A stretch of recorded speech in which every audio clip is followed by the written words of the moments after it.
Hai semuanya, apa kabar? Sehat, sukses, bahagia selalu. Jangan lupa subscribe, like, bagikan channel ini dan berikan komentar Anda agar kami semakin semangat dalam memberikan Anda konten terbaik setiap harinya. Bagi Anda yang selama ini telah mendukung kami ucapkan terima kasih. Dan kami doakan Anda selalu diberikan kesehatan, rezeki, dan kebahagiaan yang melimpah. Dan mari kita mulai sebuah market outlook untuk perdagangan hari ini, hari Senin, tanggal 10 Mei 2021.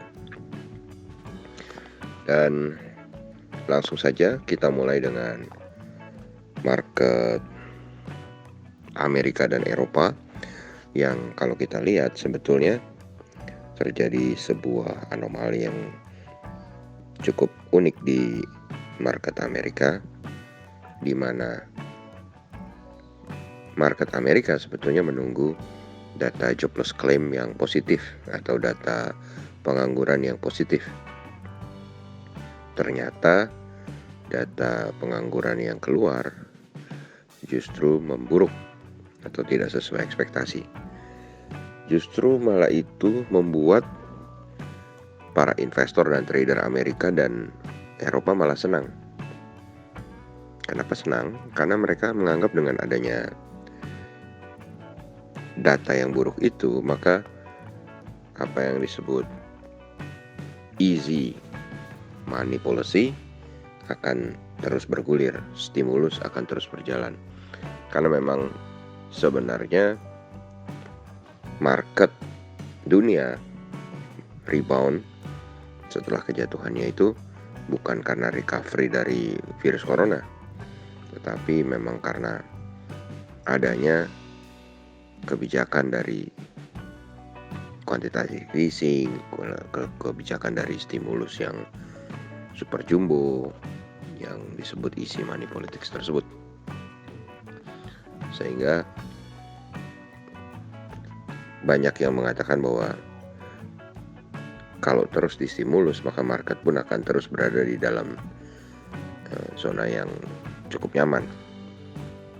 Dan kalau kita lihat Dow Jones sendiri mengalami kenaikan 0,66% atau 229,2 poin ke 34.778.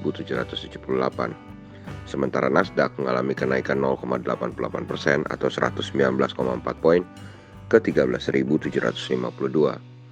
S&P 500 mengalami kenaikan 0,74% atau 30,98 poin ke 4.233. Sementara kalau kita lihat dari market Eropa sendiri, di mana FTSE 100 Index London mengalami kenaikan 0,76% atau 53,5 poin ke 7.130. Sementara GDXI atau Xetra DAX Frankfurt mengalami kenaikan 1,34% atau 202,9 poin ke 15.400. Sementara CAC Prancis mengalami kenaikan 0,45% atau 28,4 poin ke 6.386. Sementara kalau kita melihat dari obligasi 10 tahun Amerika juga mengalami kenaikan 0,016 poin atau 1,02% ke 1,577. Tetapi kalau kita lihat dolar indeks justru semakin terpuruk atau semakin terpukul, mengalami pelemahan 0,654 poin atau 0,72% ke 90,233. Dan ini tentu membawa hal yang baik bagi kurs rupiah kita, di mana rupiah kembali menguat 34 poin atau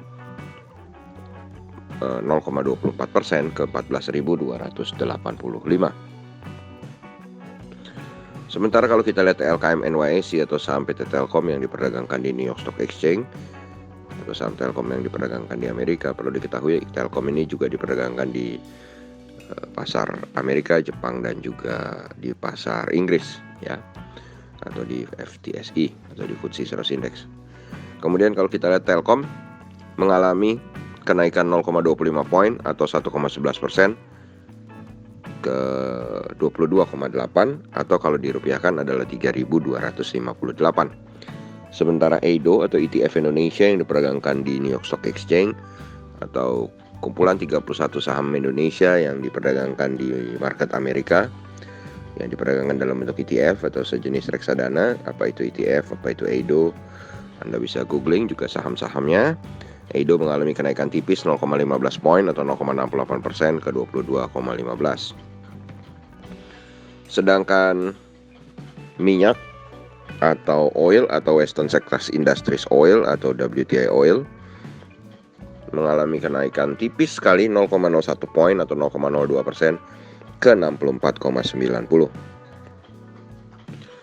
Kemudian emas atau gold mengalami kenaikan 16,7 poin atau 0,92% ke 1831,30. Sementara timah melemah 0,95% atau 285 poin ke 29.787,50. Jadi timah adalah satu-satunya yang mengalami pelemahan.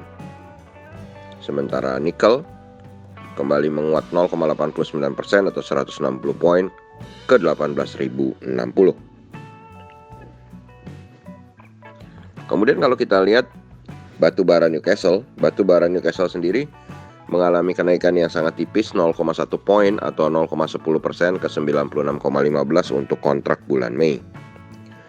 Sedangkan untuk kontrak bulan Juni mengalami kenaikan lebih tipis lagi 0,05 poin atau 0,05% ke 95,95.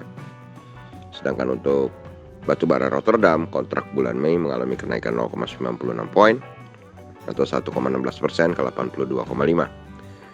Sementara untuk kontrak bulan Juni mengalami kenaikan 0,8 poin atau 0,97% ke 82,90.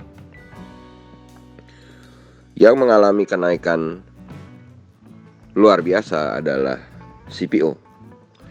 Di luar ekspektasi, CPO mengalami kenaikan 215 poin atau 5,11% ke 4.425. Kenaikan 5% dalam satu hari ini untuk CPO termasuk salah satu yang terbesar selama satu dekade ini. Kemudian kalau kita lihat wood pulp atau bubur kertas kembali mengalami penurunan 50 poin atau 0,95%. Lalu bagaimana dengan IHSG? Untuk IHSG, kalau kita lihat, kita akan mengacu dulu kepada pembukaan market market Asia. Dimana kalau kita lihat saat ini indeks Nikkei 225 Tokyo Jepang dibuka, tadi sebetulnya dibuka di zona merah.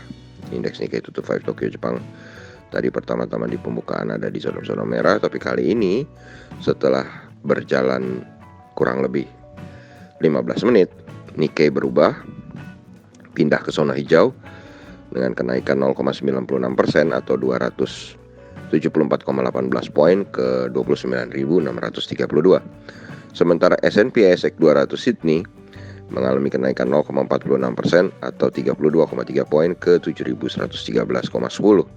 Sementara Kospi Seoul atau Kospi Korea mengalami kenaikan 0,77% atau 24,58 poin ke 3.221,78.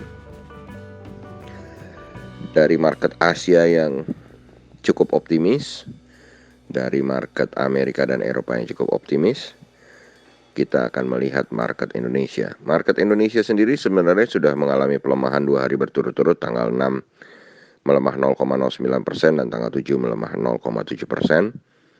Dan hari ini IHSG di penutupan hari Jumat yang lalu adalah 5.928,309. Yang perlu kita waspadai adalah yang pertama melemahnya transaksi tentu saja, karena